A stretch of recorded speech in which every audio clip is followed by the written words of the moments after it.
नए साल के शुरुआत के लिए पूरे महाराष्ट्र से बड़ी संख्या में गजानन भक्त संत नगरी शेगांव में पधारे हैं। इससे शेगांव शहर में मेला जैसे माहौल है। श्री के दर्शन के लिए भक्तों की लंबी कतार लग रही है। नए साल के स्वागत के मद्देनजर शेगांव में बड़ी संख्या में भक्त श्री के दर्शन के लिए पहुंच रहे हैं। श्री संत गजानन महाराज के आशीर्वाद के साथ नए साल की शुरुआत हो, जिसके लिए शेगांव में भीड़ लगने लगी है। ऐसे में शेगांव की रौनक और भी बढ़ गई है। आणि दरवर्षी आम्ही गजानन महाराजच्या दर्शनाला येतो। यावर्षी सुद्धा वर्षाचा शेवट आणि सुरुवात चांगली होईल म्हणून गजानन महाराजच्या दर्शनाला आलेलो आहोत आणि सर्वांना देवाने सुखी ठेवावे आणि कोरोनापासून या देशाला मुक्ती द्यावी म्हणून आम्ही दर्शनाला आलो आणि गजानन महाराजच्या चरणी हीच प्रार्थना करतो। मी माझ्या पुढच्या करिअरबद्दल मागितलं की माझं पुढचं करिअर फार छान जावं आणि मला फार मेहनत करायची शक्ती द्यावी देवानी, माझं हेच मागणं आहे। आणि जो पुढचा वर्ष येणार आहे मी त्यासाठी पण मागितलं की हे वर्ष जसं माझं फार छान गेलं तसं माझं पुढचंही वर्ष गेलं पाहिजे, हेच माझं देवाकडून मागणं आहे। पूरी दुनिया नए साल 2023 के स्वागत के जश्न में है। हर साल हर जगह नए साल का जश्न मनाया जाता है। हालांकि चीन में कोरोना वायरस के बढ़ते संक्रमण को देखते हुए अपने देश में भी सावधानी बरतने की सलाह दी जा रही है, लेकिन इन सब के बावजूद सुबह से ही शेगांव में श्रद्धालुओं की भीड़ बढ़ने लगी है। फर्स्ट टाइम आलेली आहे आणि मला या परिसरामध्ये आल्यानंतर खूप छान वाटत आहे आणि माझे फॅमिली मेंबर्स आलेले आहेत आणि मला खूप आस्वाद घ्यायचा आहे। Faheem Deshmukh, UCN news, Buldhana. नए साल के स्वागत का उत्साह हर तरफ देखा जा सकता है, लेकिन नागरिकों को कानून और व्यवस्था को हाथ में लिए बिना नए साल का स्वागत खुशी से करना चाहिए। अकोला के पुलिस अधीक्षक संदीप घुगे ने नियम तोड़ने पर सख्त कार्रवाई की चेतावनी दी है। अकोला शहर समेत सभी 7 तहसील में फिक्स पॉइंट बनाकर नाकेबंदी कर रही पुलिस बल ने अपील की है कि नए साल का स्वागत शांतिपूर्ण तरीके से करें, क्योंकि नियमों का पालन नहीं करने पर पुलिस कार्रवाई की जाएगी। शहर थाना क्षेत्र के विभिन्न इलाकों में SRCP होमगार्ड के साथ पुलिस का काफिला तैनात रहेगा। पुलिस अधिकारियों पर विशेष रूप से ऑन रिकॉर्ड नजर रहेगी। सादी वर्दी में क्राइम ब्रांच के अधिकारी अहम जगहों पर निगरानी रखेंगे। इसके अलावा प्रशासन की ओर से ड्रोन कैमरे से निगरानी रखी जाएगी और रात में CCTV वैन तैयार की जाएगी। इसके अलावा बिना कागजात के ट्रिपल सीट वाहन चलाने वाले वाहन चालकों के वाहन जब्त करने के आदेश पुलिस अधिकारियों को दिए गए हैं। मी पोलीस अधीक्षक अकोला सर्व अकोला जिल्ह्यातील नागरिकांना इथं नववर्षाच्या पूर्वसंध्येला खूप खूप शुभेच्छा देतो। नवीन वर्ष आपल्या सर्वांकरता खूप भरभराटीचं, समृद्धीचं, आनंदाचं राहो। आज बरेच जण आपण 2022 हे वर्ष साजरं करणार असू किंवा नवीन वर्षाचं स्वागत करणार असू, तर त्याकरता आपल्या सर्वांना माझं आव्हान आहे की आपण कोणत्याही प्रकारे कायदा सुव्यवस्थेचा भंग करू नये, कुठेही कोणतेही अनुचित प्रकार आपल्या हातून घडू नये, याची पूर्ण दक्षता आपण घ्यायची आहे। प्रशासन आपल्यासोबत तत्पर, कर्तव्यावर चोख हजर असणार आहे। मला आज अपेक्षा आहे की आपण पोलिसांना सहकार्य करणार, त्याकरिता आम्ही संपूर्ण जिल्ह्यामध्ये योग्य तो बंदोबस्त ठेवलेला आहे। प्रत्येक पोलिसांच्या हद्दीमध्ये आमची पेट्रोलिंग चालू असणार आहे। रात्री कुठेही आपण दारू पिऊन गाडी चालवणार नाहीत ही अपेक्षा मी व्यक्त करतो आणि खबरदारीचे उपाय म्हणून आपण ब्रीथ ॲनालायझर देऊन ट्रॅफिक पोलिसांचाही बंदोबस्त चोख ठेवलेला आहे। जर आपल्याकडून असं काही व्हायलेशन होईल तर आमच्याकडून त्याप्रमाणे ती योग्य ती कायदेशीर कारवाई केली जाईल। बुल्ढाना जिले में प्रहार जनशक्ति पार्टी के वाशिम उप जिला प्रमुख अविनाश भेंडेकर ने 21 वर्षीय एक लड़की को नौकरी दिलाने का झांसा देकर और वीडियो वायरल करने की धमकी देकर उसका यौन उत्पीड़न किया। इस मामले में दुष्कर्म का मामला दर्ज हुए 6 दिन बीत जाने के बाद भी आरोपी अभी तक फरार है। आरोपी की गिरफ्तारी नहीं होने पर पीड़िता ने आत्मदाह करने की चेतावनी देते हुए कहा कि आरोपी के राजनीतिक कनेक्शन होने के कारण उसकी अब तक गिरफ्तारी नहीं हुई है। इससे बुल्ढाना जिले में सनसनी फैल गई है। इस गंभीर मामले में पुलिस आरोपी की तलाश भी कर रही है। पुलिस के द्वारा कहा गया कि आरोपी को गिरफ्तार करने के लिए नांदुरा पुलिस की एक टीम वाशिम जिले में गई है, लेकिन आरोपी के बारे में अभी तक कोई सुराग नहीं मिला है। जांच अधिकारी प्रफुल्ल गाडेकर ने बताया कि आरोपी की गिरफ्तारी के लिए दूसरी टीम भेजी जाएगी। कलम 376, 376 2 323, 506 भाडोळीप्रमाणे गुन्हा दाखल करण्यात आला आहे। त्यामध्ये आरोपी आहे दिलीप उर्फ अविनाश पंजाबराव भेंडेकर, राहणार मंगरुळपीर, जिल्हा वाशिम. सदर आरोपी विरुद्ध पीडितेने अशी तक्रार दिली आहे की तिला नोकरीचे आमिष दाखवले. तिला पीडितेच्या आईला विश्वासात घेऊन तुझ्या मुलीला नोकरी लावून देतो, तुमच्या वडिलांना तुमच्या पतीची उपचाराची वगैरे व्यवस्था करून देतो असे सांगून त्यांना विश्वासात घेतले. आणि पीडितीला सांगितले की पीडित सांगत आहे की मी प्रहार संघटनेचा उपाध्यक्ष आहे, माझी ओळख आहे, त्यानुसार मी मुंबईला जाऊन ओळखीनुसार तुला नोकरी लावून देतो असे आमिष दाखवले. आणि औरंगाबाद येथे 2021 मध्ये औरंगाबाद येथे घेऊन गेला आणि तिथे तिच्यासोबत अतिप्रसंग केला. आपण गुन्हा दाखल केला आहे आणि गुन्हा दाखल होताच आपण एक पथक वाशिम येथे पाठवलं होतं. जो शिवना गाव आहे त्या गावात राहणारा आहे आणि त्याचा शोध घेतलाय तर तो मिळून आला नाही. आणि सध्या अजून एक पथक, सायबर पथक पण आमचं त्याच्यावर काम करत आहे. प्रहार जनशक्ती पक्षाचा दिलीप उर्फ अविनाश पंजाबराव भेंडेकर यांनी माझ्यावर औरंगाबाद येथे अत्याचार केलेले असून मला व्हिडिओ व्हायरल करण्याची धमकी देत होता. माझ्या आईला, माझ्या म्हणजे पूर्ण कुटुंबाला संपवण्याची धमकी देत होता. मी त्याच्यामुळे काय करू शकत नव्हती. मी त्याचा अत्याचार एवढा सहन केला, आज वर्ष होता ते अत्याचार सहन केला.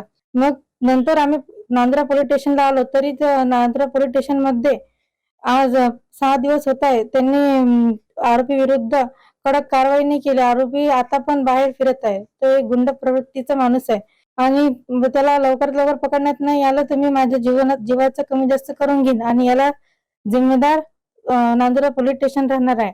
मैं आता एसपी कडे निवेदन घेऊन जात है।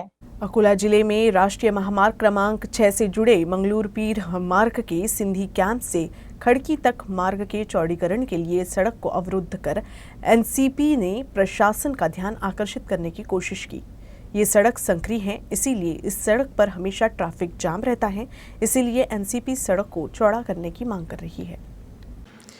मंगलूर पीर रोड राष्ट्रीय महामार्ग क्रमांक 6 और समृद्धि महामार्ग को जोड़ने वाली एक महत्वपूर्ण सड़क है और इस सड़क पर यातायात बढ़ गया है, लेकिन रास्ता संकरा होने के कारण जाम लग जाता है। इस सड़क को चौड़ा किया जाना चाहिए, जरूरी जगहों पर ब्लॉक कराए जाएं, एसटी वर्कशॉप में मटन मार्केट और फिश मार्केट को वैकल्पिक जगह मुहैया कराई जाए। ये मांग कई दिनों से प्रशासन से की जा रही है, लेकिन मांगे पूरी नहीं होने पर पूर्व पार्षद पंकज गावंडे की ओर से एनसीपी जिलाधिकारी संग्राम गावंडे के नेतृत्व में सड़क जाम कर आंदोलन किया गया। इस अवसर पर थानेदार श्रीरंग सनस, भारतीय राष्ट्रीय राजमार्ग प्राधिकरण के घाइत, मनपा क्षेत्रीय अधिकारी निकालजे उपस्थित थे। इन सबको निवेदन दिया गया।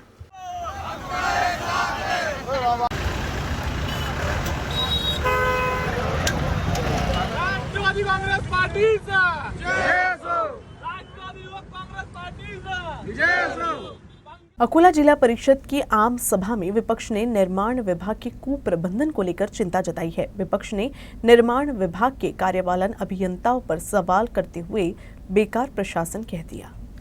कार्य वितरण समिति की बैठक में पहले ही कार्यकारी अभियंता की अहस्ताक्षरित सूची जारी कर दी गई। उसके बाद कार्य आवंटन समिति की बैठक में कार्य वितरण के लिए निर्धारित कार्यों को नहीं रखा गया, लेकिन जैसे जैसे कार्य कम होते गए और परिवर्तन होते गए, शिवसेना के जिला परिषद सदस्य गोपाल दातकर ने आपत्ति उठाई।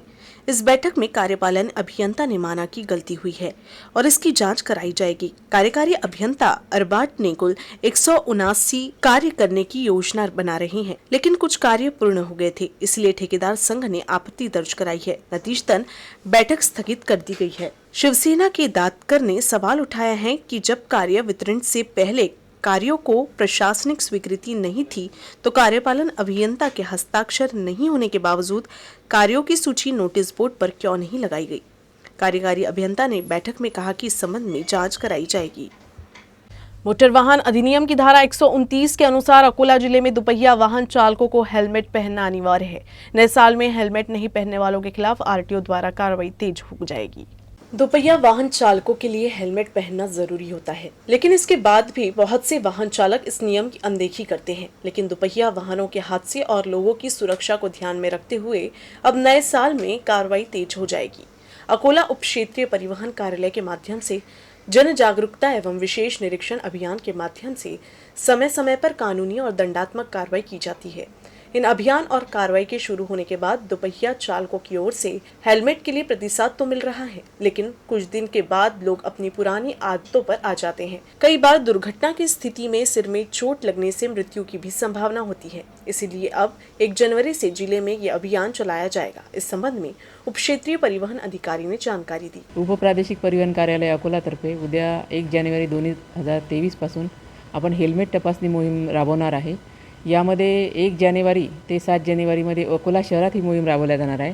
त्यामुळे शहरवासियांना माझं एक आव्हान आहे की त्यांनी हेल्मेट घालूनच दुचाकी चालवावी आणि 8 ते 15 या कालावधीमध्ये आपण नॅशनल हायवे, स्टेट हायवे आणि वेगवेगळे तालुके जे आहे हे कव्हर करणार आहे। या ठिकाणी उद्देश हाच की जे अपघात होत आहे त्यामध्ये दुचाकी स्वारांचं प्रमाण हे 30% जवळपास आहे, म्हणजे 100 पैकी 30% हा घटक आहे। त्यामुळे याच्यावर आपण फोकस करायचं ठरवलेलं आहे आणि यामध्ये असं लक्षात आलं की मोहीम घेताना तेवढ्यापुरतं घातल्या जाते आणि नंतर सुरक्षितता ही तुमच्या हातात असल्यानंतरसुद्धा तुम्ही पाळल्या जात नाही। म्हणून या ठिकाणी मोटर वाहन कायद्याचं सर्वांनी पालन करावं, दुचाकी चालवताना हेल्मेटचा वापर करावा, तुमची सुरक्षितता तुमच्या हातात आहे। उद्या आपल्याला जे 36% जे प्रमाण कमी केलेलं आहे ते पुढच्या वर्षी म्हणजे 23मध्ये आपल्याला 50%च्या पेक्षा खाली करायचं आहे। म्हणून सर्व नागरिकांना पुन्हा एकदा आवाहनही करते आणि विनंती करते की त्यांनी हेल्मेटचा वापर करावा आणि पुढील वर्षाच्या नवीन वर्षाच्या सुरक्षित शुभेच्छा देते। धन्यवाद। अकोला जिले में पिछड़े वर्ग और आदिवासी परिवार को दुधारू पशु एवं बकरी वितरण योजना के तहत 1 साल पहले लाभार्थियों का चयन किया गया था, लेकिन जिले में लाभार्थियों को अभी तक दुधारू मवेशी नहीं मिले हैं। ऐसे ही लंपी के प्रकोप से जिला परिषद में फंसे 13 करोड़ 89 लाख रुपए की राशि भी इन लाभार्थियों को नहीं मिली है। अकोला जिला वार्षिक योजना अंतर्गत अनुसूचित जाति उपयोजना एवं जनजातीय उपयोजना के अंतर्गत अनुसूचित जाति एवं नवबौद्ध जाति समूहों के लाभार्थियों को दुधारू पशु, भैंस एवं बकरियां वितरित करने की योजना चलाई जा रही है। अनुसूचित जनजाति के लाभार्थियों को वितरण किया जा रहा है। जिला परिषद के पशुपालन विभाग को वित्तीय वर्ष 2022-23 में संबंधित योजनाओं को क्रियान्वित करने के लिए 13 करोड़ 89 लाख रुपए की धनराशि प्राप्त हुई थी। इस योजना के लिए ऑनलाइन आवेदन करने वाले जिले के 2197 लाभार्थियों का चयन भी पिछले वर्ष किया गया था, लेकिन मवेशियों में लंपी बीमारी के प्रकोप के कारण पिछले 6 माह में पशु बाजार आदि बंद होने के कारण जिला परिषद में दुधारू मवेशी व बकरियों के वितरण की योजना अभी तक धरातल पर नहीं उतर पाई है। ऐसे में 1 साल बीत जाने के बाद भी जिले के लाभार्थियों को अभी तक योजना के अंतर्गत भैंस और बकरी नहीं मिली है। अब ऐसे में जिला परिषद में अटके दुधारू मवेशियों के वितरण की योजना लाभार्थियों को लाभ मिलेगा या नहीं, इस पर प्रश्न चिन्ह खड़ा हो रहा है। रिश्ते को शर्मसार करने वाली एक घटना बुल्ढाना जिले के नांदुरा में सामने आई है। चाचा के खिलाफ भतीजी ने ही विनय भंग का मामला दर्ज कराया है। इतना ही नहीं बल्कि आरोपी चाचा ने अपनी भतीजी को धमकी भी दी है। बुल्ढाना जिले के नांदुरा तहसील में रहने वाले आरोपी ने अपनी ही भतीजी पर गलत नजर डाली। चाचा की इस हरकत से परेशान भतीजी ने पुलिस थाने में शिकायत की, जिसके बाद पुलिस ने शिकायत दर्ज कर आगे की कार्रवाई शुरू की थी। लेकिन आरोपी को कुछ इतना गुस्सा आया कि उसने फिर से भतीजी को धमकी देते हुए कहा कि विनय भंग क्या होता है ये बताओ क्या। ये तो वही बात हो गई कि एक तो चोरी ऊपर से सीना चोरी। घबराई लड़की ने फिर से पुलिस से शिकायत की, लेकिन फिलहाल अभी आरोपी गिरफ्तार नहीं हुआ है। प्रकृति की गोद में बसा ज्ञान गंगा अभ्यारण्य नववर्ष की पृष्ठभूमि में पर्यटकों के लिए आकर्षण का केंद्र बनता जा रहा है। यहाँ काफी दिनों से बड़ी संख्या में पर्यटक पहुँच रहे हैं। बुल्ढाना जिले के बुल्ढाना खामगांव में बोथा स्थित महामार्ग पर 22,500 हेक्टेयर में फैला ज्ञान गंगा अभ्यारण्य घाटियों, पहाड़ियों और नदियों से सबका ध्यान आकर्षित कर रहा है। नववर्ष की पृष्ठभूमि में पर्यटक मनमोहक वृक्ष घाटियां, ज्ञान गंगा अभ्यारण्य की पहाड़ियां और बांध, नौका विहार और वन भोजन का आनंद ले रही हैं। सड़क के किनारे चलते हुए नीलगाय, तेंदुआ, रोही, हिरण, मोर, सिकारा आदि वन्य प्राणी और कई पक्षी यहाँ देखे जा रहे हैं। इससे ज्ञान गंगा का अभ्यारण्य पर्यटकों के लिए आकर्षण का केंद्र बनता जा रहा है। ऐसे में नए साल पर भी यहाँ बड़ी संख्या में पर्यटक पहुँच रहे हैं।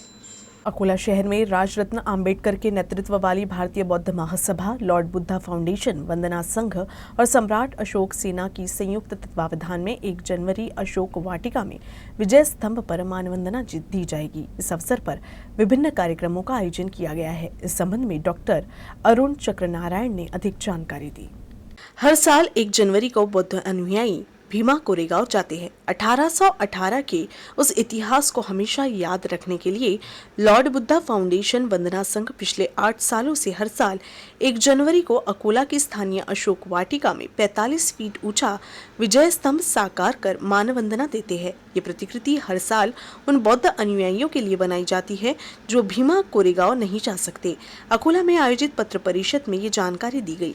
राजरत्न अंबेडकर प्रणीत भारतीय बौद्ध महासभा अकोला, लॉर्ड बुद्धा फाउंडेशन वंदना संघ एवं सम्राट अशोक सेना की ओर से 1 जनवरी को अकोला के अशोक वाटिका में प्रातः विजय स्तंभ पर नमन करने के बाद अन्य वैचारिक कार्यक्रम आयोजित किए गए हैं। दिन भर वैचारिक प्रावधान के लिए बुद्धिजीवियों को आमंत्रित किया जाता है। ऐसी जानकारी अध्यक्ष डॉक्टर अरुण चक्रनारायण ने दी है। भारतीय बौद्ध महासभा अकोला जिल्हा व लॉर्ड बुद्धा फाउंडेशन वंदना संघाच्या संयुक्त विद्यमाने यावर्षी सुद्धा नेहमीप्रमाणे शौर्य दिनानिमित्त विजयस्तंभाला मानवंदना देण्याचा कार्यक्रम आयोजित केला आहे। या कार्यक्रमाला जिल्ह्यातील तमाम बौद्ध बांधवांनी महिलांनी उपस्थित राहावे अशी मी याद्वारे आवाहन करतो। न्यूज रूम से बस इतना ही। खबरों का सिलसिला यूं ही चलता रहेगा। आप देखते रहिएगा यूसीएन न्यूज अकोला।